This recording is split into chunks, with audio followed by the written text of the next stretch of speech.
O cancro da mama é a forma de cancro mais comum nas mulheres, sendo diagnosticados 2 milhões de casos por ano. E também aqui a alimentação parece trazer sérios benefícios.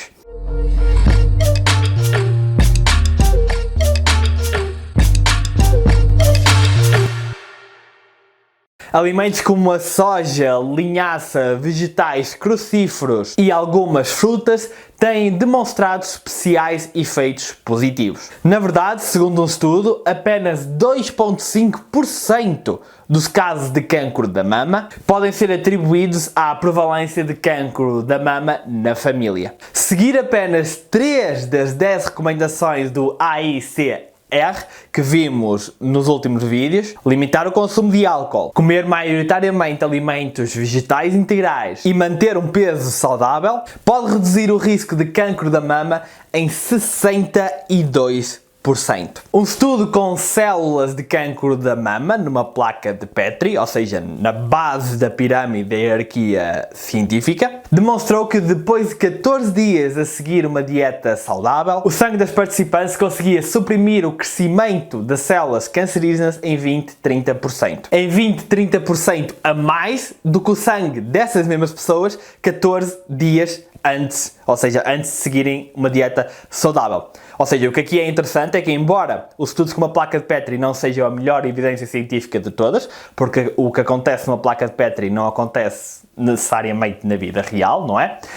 Neste caso, era o mesmo sangue das mesmas participantes. Era o sangue antes de seguirem uma dieta saudável e o sangue depois de seguirem uma dieta saudável. E depois de seguirem uma dieta saudável, demonstrou-se 20-30% melhor a combater o cancro. No estudo dos adventistas da Califórnia, que estudou aproximadamente 100 mil pessoas, divididas em 4 grupos, os omnívoros, os vegetarianos, pescetarianos e veganos, a única população que demonstrou um risco significativamente menor de cancro da mama foram os veganos. Os vegetarianos não mostraram valores melhores que os omnívoros. Algumas razões que podem explicar este impacto da dieta no cancro da mama são o IGF-1, Insulin-like Growth Factor 1, de que já falamos, a exposição a aminas heterocíclicas, quando se cozinham tecidos musculares a altas temperaturas, e os altos níveis de colesterol. No que toca ao IGF-1, um fator de crescimento associado a uma maior proliferação de tumores, estudos que compararam os níveis de IGF-1 em várias populações mostram que quanto mais saudável for a dieta de uma determinada população,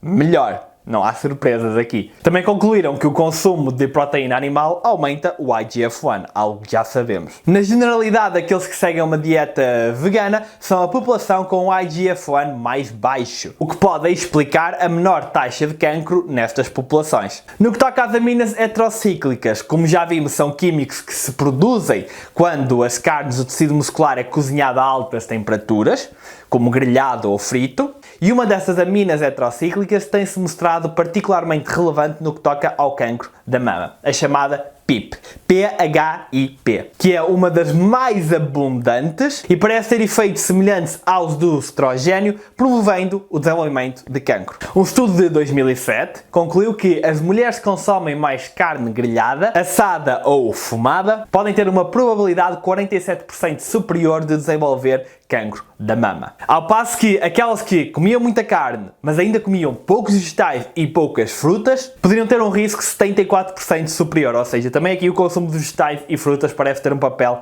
importante. Outro estudo que analisou os níveis de PIP no leite materno demonstrou que a concentração nas mulheres que consumiam carne podia estimular significativamente o crescimento de células cancerígenas. Já na única participante vegetariana que tinham, não foram encontrados indícios de PIP, ou seja, só tinha uma participante vegetariana, vale o que vale, não é? Precisaríamos de muita mais investigação neste assunto, como precisamos na generalidade. Por fim, o colesterol também pode contribuir para o maior risco de cancro da mama. O colesterol LDL, apelidado de colesterol mau, pode estimular o crescimento de células cancerígenas, que o utilizam para fazer estrogênio ou ancorar membranas de tumores, que ajudam o cancro a migrar e invadir mais tecidos. Embora esta relação ainda não esteja bem estabelecida, um estudo com mais de 1 milhão de participantes demonstrou um aumento do risco de cancro da mama em 17% nas participantes com colesterol elevado e o maior risco de outros tipos de cancro. Outra explicação para esta associação pode ser a presença de esteroides e hormonas de crescimento na carne nos animais,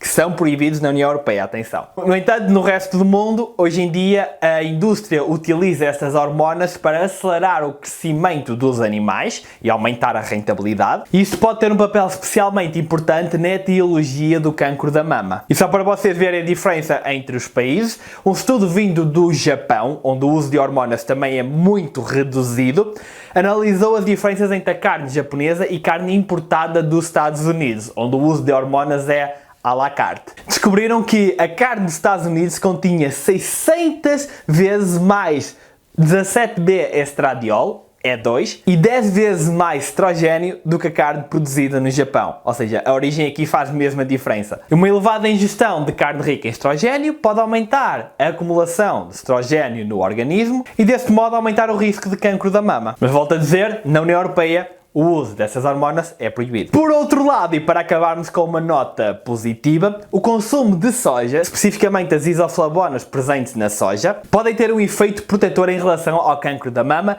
e já temos muita ciência nesse sentido. Uma meta-análise que incluiu 30 estudos procurou estudar esta ligação entre o consumo de soja e o risco de cancro da mama e concluiu que o consumo de soja era inversamente proporcional ao risco de cancro. No entanto, uma parte muito interessante desta meta-análise é que os estudos que eles incluíram, que foram desenvolvidos nos países asiáticos, mostraram consistentemente resultados positivos. Os que eles incluíram, que foram desenvolvidos nos países ocidentais, não mostraram grandes resultados. Porquê? Essencialmente por causa da exposição e da quantidade de soja que se consome.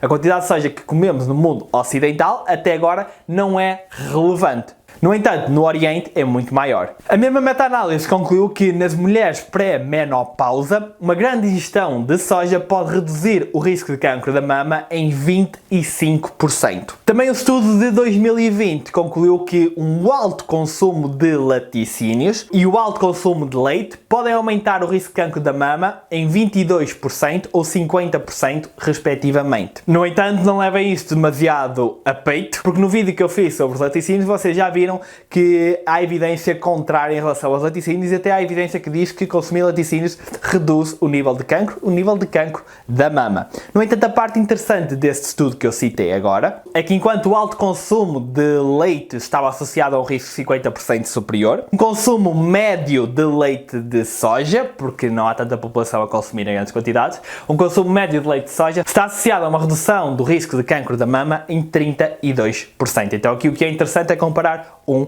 com o outro, mas lá está, existem evidências que dizem que o consumo de laticínios, moderado pelo menos, pode até ser preventivo. Precisamos de mais investigação.